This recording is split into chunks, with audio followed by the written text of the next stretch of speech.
And that really works in any market. You want to provide something that's a step above what people have at home. You want to be the aspiration place. If you treat them like a tool and use that with the other research that you do on the market in terms of learning it, then you're going to be a lot better off than just saying, oh, it said Fort Walton Beach, let me go buy something in Fort Walton. Hey, y'all, welcome back to another episode of the Short Term Show. So it's the beginning of 2025. A lot of the data companies, big management companies, et cetera, have come out with their lists of best places to invest, which I both love and hate, mostly hate, to be honest.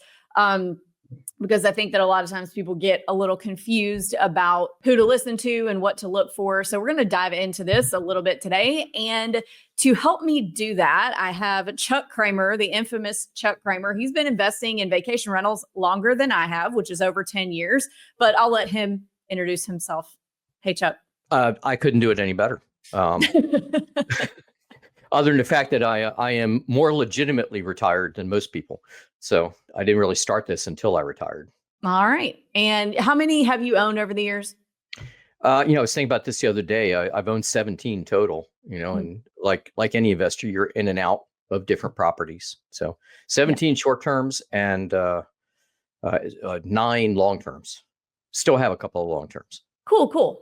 So let's dive right into this here. So AirDNA is always the biggest one to come out with lists. And this one, I'm not actually looking at the list. I'm just looking at their 2025 outlook. And it's very positive. So for those of you who have not been paying attention to the real estate market for the past 2 years or the economy for the past 2 years, it has sucked big, fat, you-know-whats. And I've said this a number of times on this podcast, but I'm going to say it again. Fewer homes were sold in 2024 than in the last 65 years. So more homes were sold during the Great Recession years than in 2024. So the market has sucked. So if you're somebody who has a listing that's been sitting on the market for 6 months, there's a good chance it's not your agent's fault. People are just not buying houses right now. There's a joke in the real estate agent world that you always want to be the second agent right now. So somebody's going to take that listing first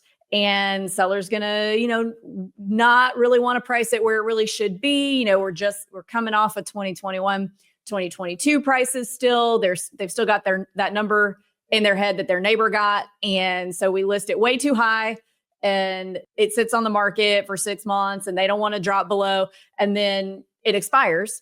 And then they think, well, it's probably my agent. It's my agent's fault. And then they go hire another agent. And it actually kind of infuriates me when this happens, when we're the first agent and they let the second agent list it for like way less than what we listed it for. So eventually it ends up selling for what you told them it would sell for anyway, that they wouldn't drop the price to. So you want to be the second listing agent in this market. Anyway, just kind of a preface into what we've been dealing with in the sales market, which kind of translates over to the rental market because it's slowed down there for a little while. But according to AirDNA, we kind of achieved stabilization in 2024. So the supply has decreased. We saw what are they saying? 20-something% increase in supply in at the height of things. And then it's dropped to just about a 6% increase for this year. So I think that's much more manageable. Do you have anything to add to that, Chuck? No, the other thing is that they're looking at the U.S. market as a whole when they give those numbers, but we've seen even more drastic corrections in other markets. It's very specific markets. So I think we're getting at a point, based on what they're saying, based on what we're hearing from other people, and what I would call the cautious optimism that we're seeing from the financial gurus on Wall Street, that we're looking at a reasonable year. I'm not going to say a great year. We still have some recovery to do, but with the balance of supply and demand, we should be in decent shape. Yeah. And for 2025, they say gradual recovery continues. Occupancy is expected to make steady gains towards pre-pandemic levels and supported by modest supply growth. So, and again, guys, real estate is very market specific. So we're talking overall cautiously optimistic, whereas your market, maybe it's going gangbusters or maybe it's completely gone off a cliff. So you kind of have to take all of this with a grain of salt because the overall average is not necessarily what's happening in each part. That's right. Yeah. So slowing supply growth, you like to hear that. It's not, a zillion listings coming online every few months. So I think too that they're not saying we're in a recession, but I mean, guys, like we are. People are not spending money the way they used to. So I think that also as time goes on, we got over that big hump of, okay, when's the Fed going to start dropping rates and who's going to be the president? That was both of those were like these big wait and see bubbles that we've gotten past now. So I don't expect, bookings to go crazy this year, but I do expect to see some more coming in. We actually, I don't know about you, Chuck, but 2023, we actually did a little better in 2024 on our properties than in 23. I don't know if you saw that in yours. I didn't. There was a reason for it, though. I had trouble with one listing, actually, probably our biggest listing, that sort of dropped off search results altogether. And even the OTA was having trouble explaining it. If you had the link, you could find it, but it just never showed up. And it was 5 months. 5 months on your biggest income property is going to have an impact. If you take that out of the equation, on all our other properties, we were up on every single one of them. But that was enough to make it down overall. But that's not an economic issue. That was more of a technology issue. Yeah.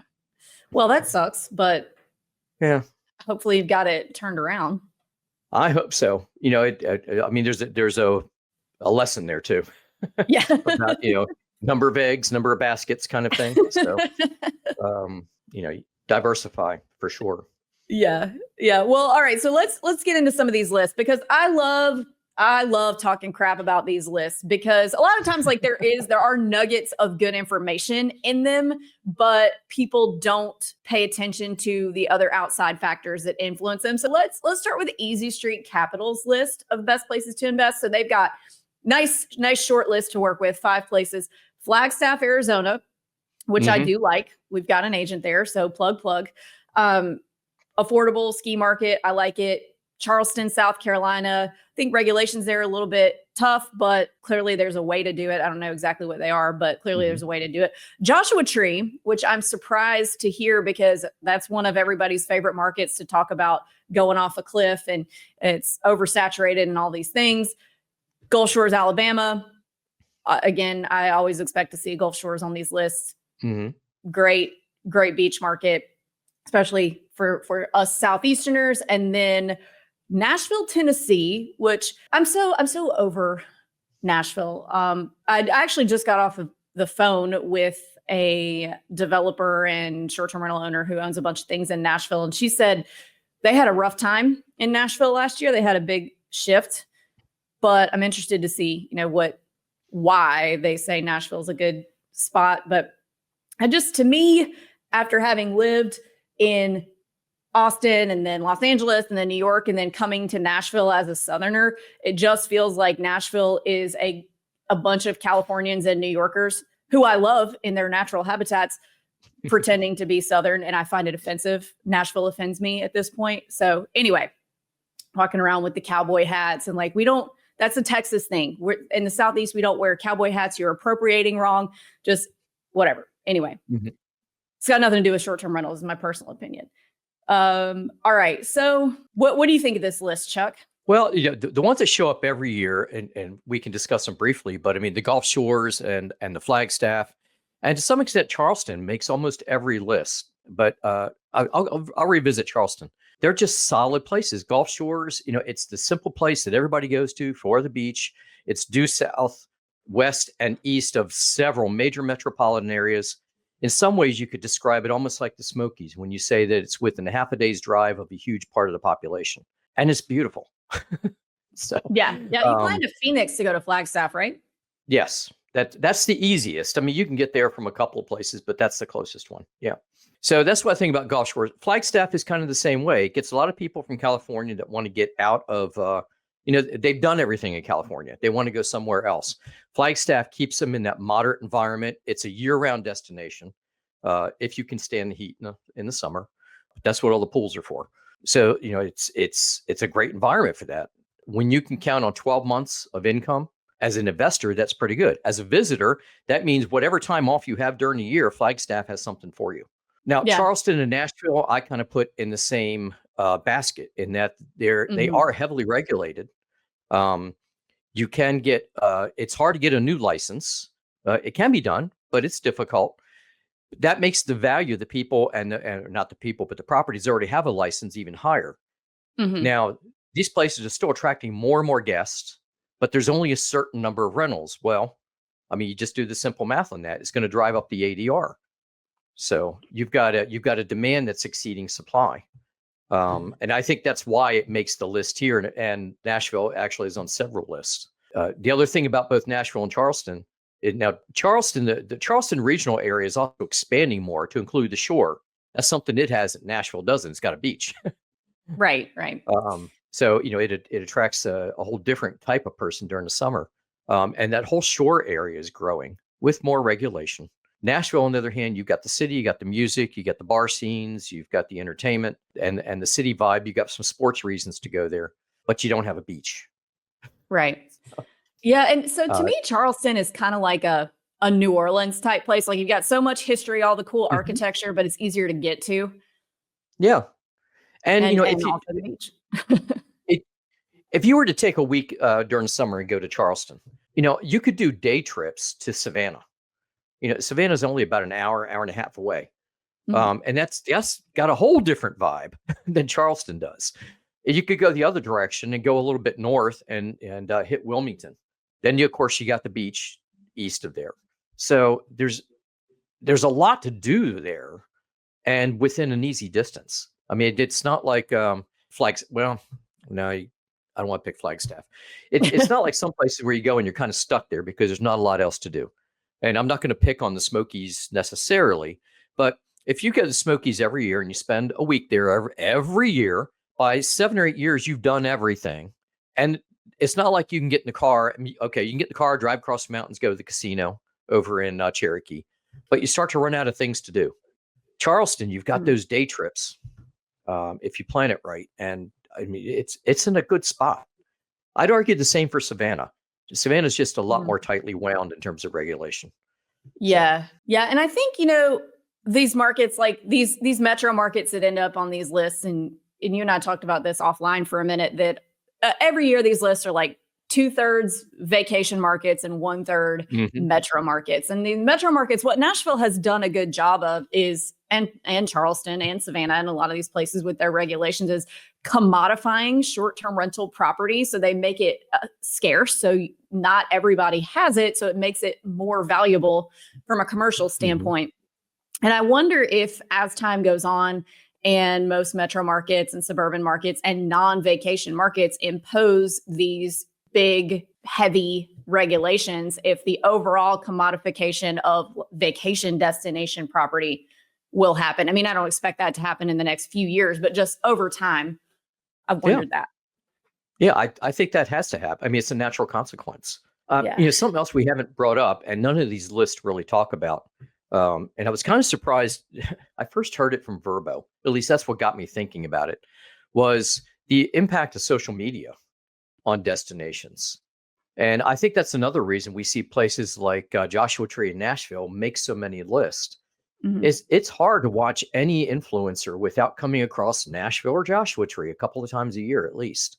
Yeah. And Verbo is working on this plan. I have to make sure I'm not violating NDA here. Yeah. Okay. No, this is okay. They're working on this plan with influencers so that right from their social media post, you can book a trip. Oh, that's cool. So after you've seen the beautiful pictures of, somebody at, Flagstaff at the pool and wherever, you can actually click on a button. It'll take you right to Expedia and hook you up with, plane fare, rental car, and a short-term rental. Oh, that's pretty cool. And I guess also Flagstaff is skiing. People don't think of skiing when they think of Arizona, but so that's cool. You've got that Anyway, back to the Joshua Tree thing. You just reminded me of this. So, okay, Joshua Tree. None of us were expecting this to be on a list just based on anecdotal things that all the other people, influencers, short-term rental people out there talk about. But AirDNA says that the number has been ticking back up in 2024 in terms of demand versus supply. And as of mid-November 2024, AirDNA gives Joshua Tree a perfect 100 overall market score, which I don't really pay attention to the AirDNA market scores. I just kind of use it for, to figure out kind of price ranges and enemy methoding. But that's interesting to know. But the best in the United States, driven by top of the line investability scores. So my guess is, that's makes it's a little more affordable to buy things there than other places, has revenue growth and lack of seasonality. So people come year round. So very interesting to hear you can still potentially invest in Joshua Tree when that's one of everybody's favorite markets to hate for whatever reason. Again, I guess, we do have to acknowledge that there was a huge boom during COVID for a lot of these places. And then when these places went to stabilize, everybody lost their minds. And now it's stabilized and here it is still being a good market. So, well, it's got a really high drivability score. And when you look at the fact that airfares are up significantly, especially if you don't book a year in advance, that makes it a very attractive destination for people, because you can decide 3 weeks out, let's go. You jump online. I mean, even the discount airlines, are 3 times what they were 2 years ago. Those days of $49 flights from a few hundred miles away are gone, I think. I'm not blaming the airlines. I mean, everything's more expensive, but it makes it a lot easier to just say, let's 4 of us hop in a car and go.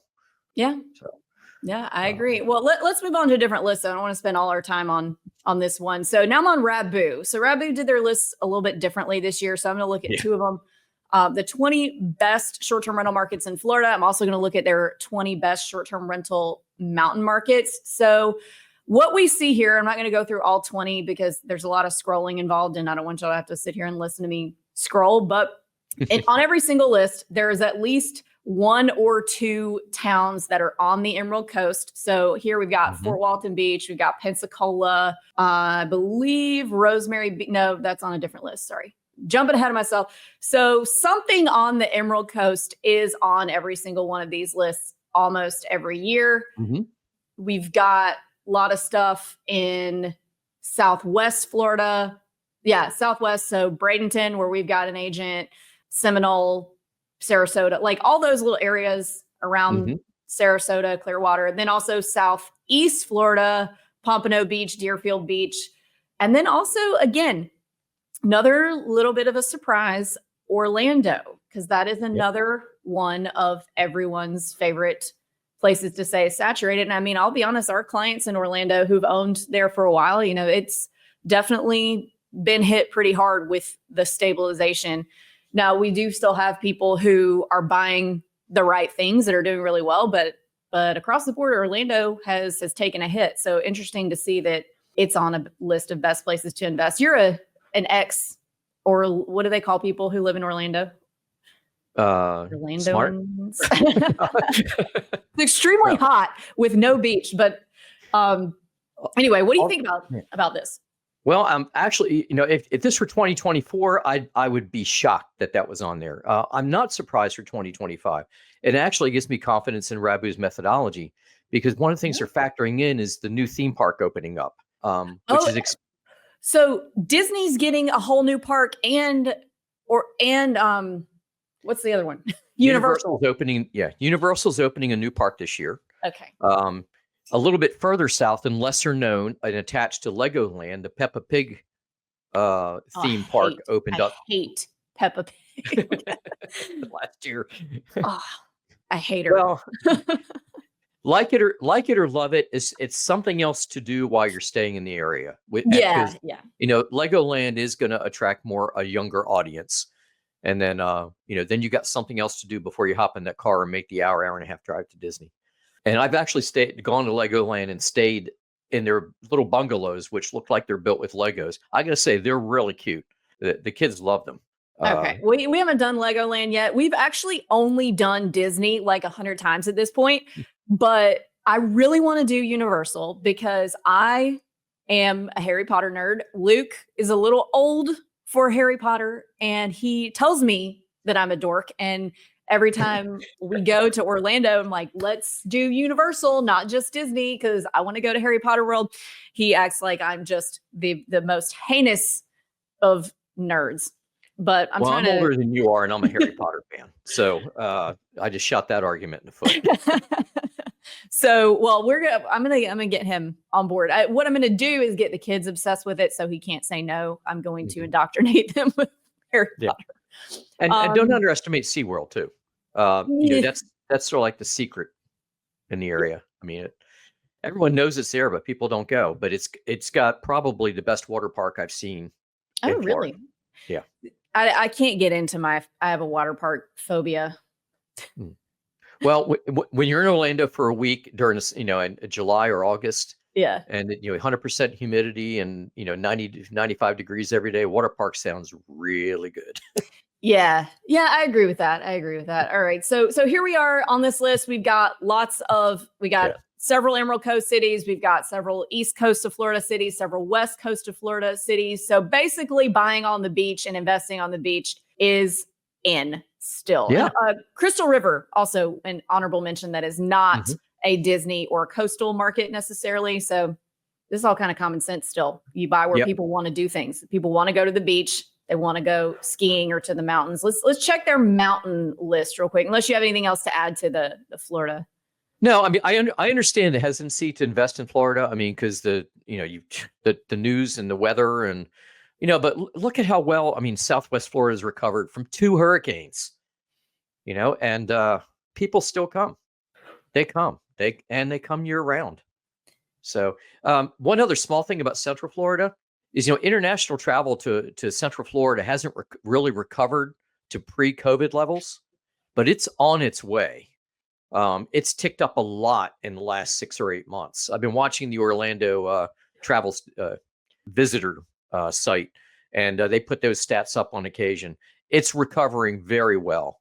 And I think that's something else that's been factored into this list here too. And that's why we're seeing Davenport and Kissimmee on there. Gotcha. So there's still room to grow in Orlando. The thing about the Kissimmee and Davenport area is the real estate there is still so much more affordable than a lot of other vacation markets. So it can be really attractive for new investors to want to get in there, but you really do have to differentiate yourself, guys. Like, you cannot just go in there and slap up a Mickey mural and call it a day. Like, you have to really enemy method and make sure that you're there on your theming. But let's move on. I'm going to switch gears from data companies and best places to invest to. I'm going to move on to Vrbo's top booked mountain vacation spots. They've got mountain and beach. So I'll just read these off real quick. Park City, Utah, Gatlinburg, Steamboat Springs, Big Sky, Montana, Lake Tahoe, or South Lake Tahoe, California, Breckenridge, Boone, North Carolina, White Mountain, New Hampshire, Killington, Vermont, and Whitefish, Montana. So these are mostly Western ski markets. Well, not mostly. I think they're about half. So some ski markets. You got obviously Gatlinburg and Boone, North Carolina, over here on this end of things without having to go up into New England.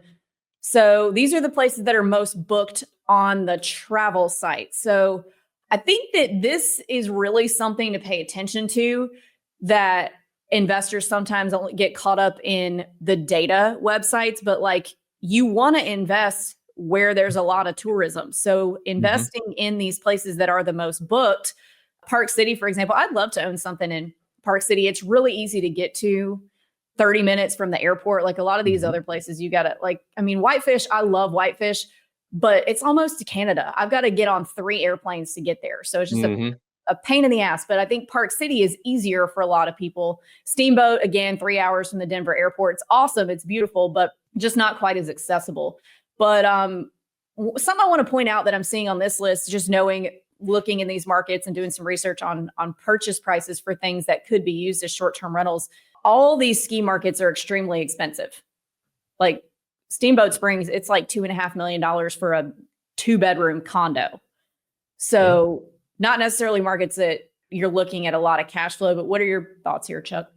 Well, it gets back to that supply demand thing. It's high demand and low supply of properties. That's what drives the prices up. And all of these places have been fairly regulated in terms of building over the years. So, some big developers are moving into a few of them, but the cities are being very cautious about that. One of the things I found interesting about Verbo's list is they're all primarily skiing destinations. I mean, it doesn't mean you can't do other things except Gatlinburg. Yeah. I mean, Yeah.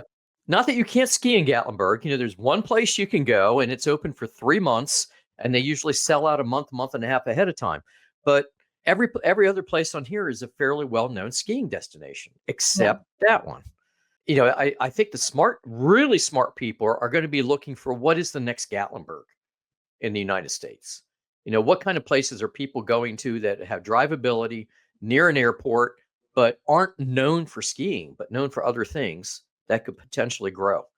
If you're looking for that diamond in the rough, for me, that's the formula.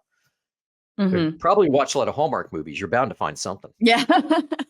Yeah, I agree with that. And some of these places, again, on this list, you have to look at the Verbo is not accounting for like if you're actually allowed to short-term rent there, like Breckenridge, for example, Right. can't do it.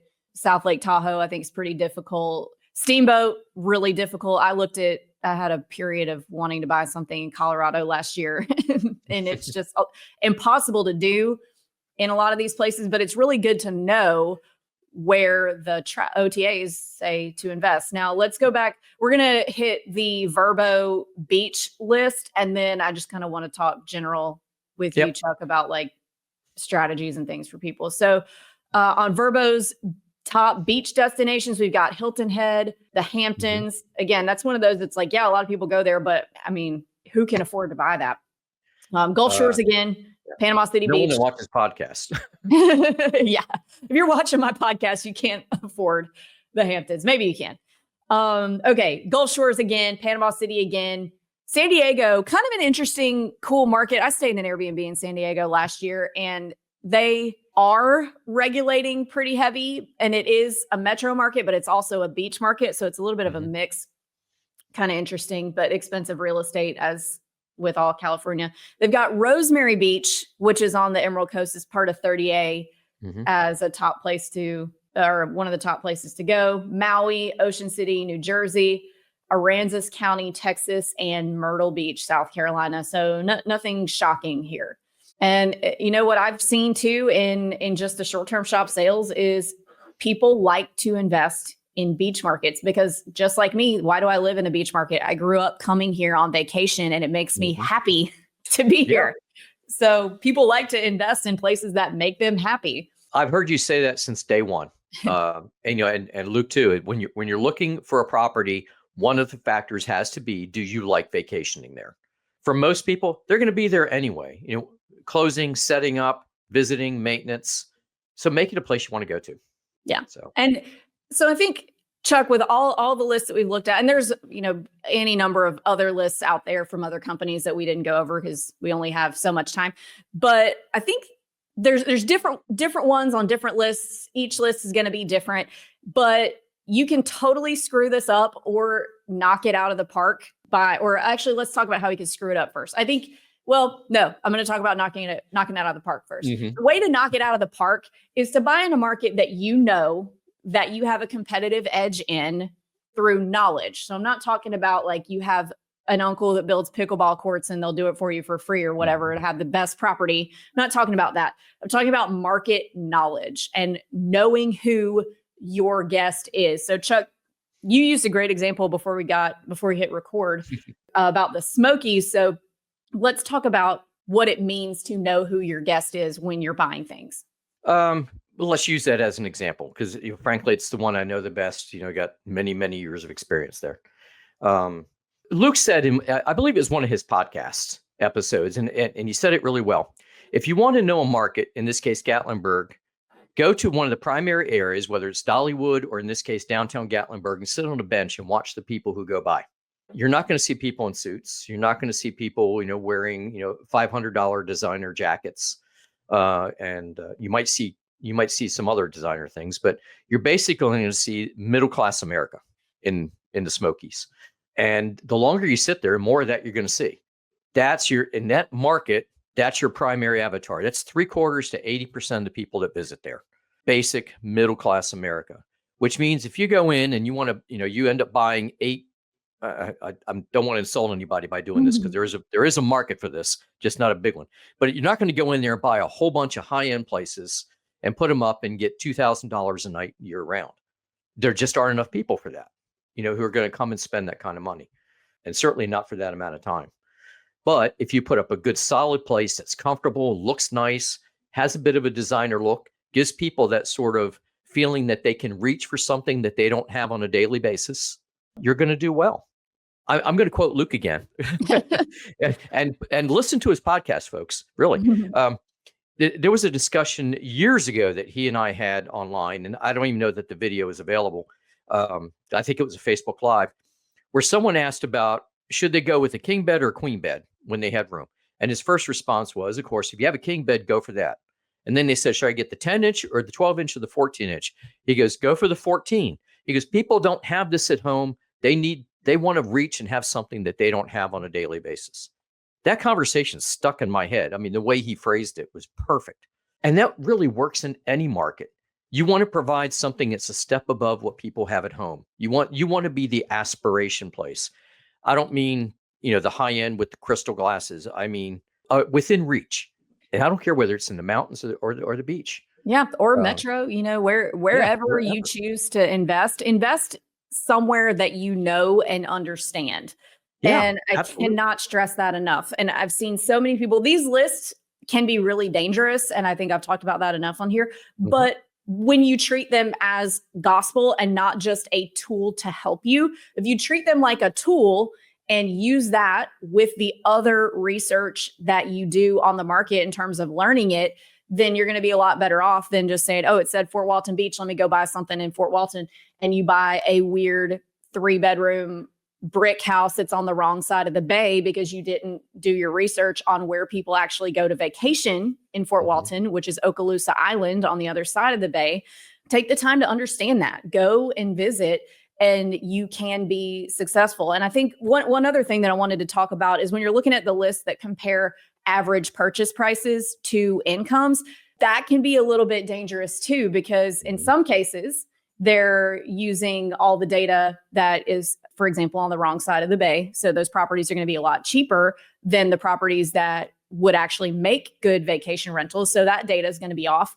But I mean, here on 30A, like the price of what a cash flowing short-term rental is. And, this is a very, very luxury area.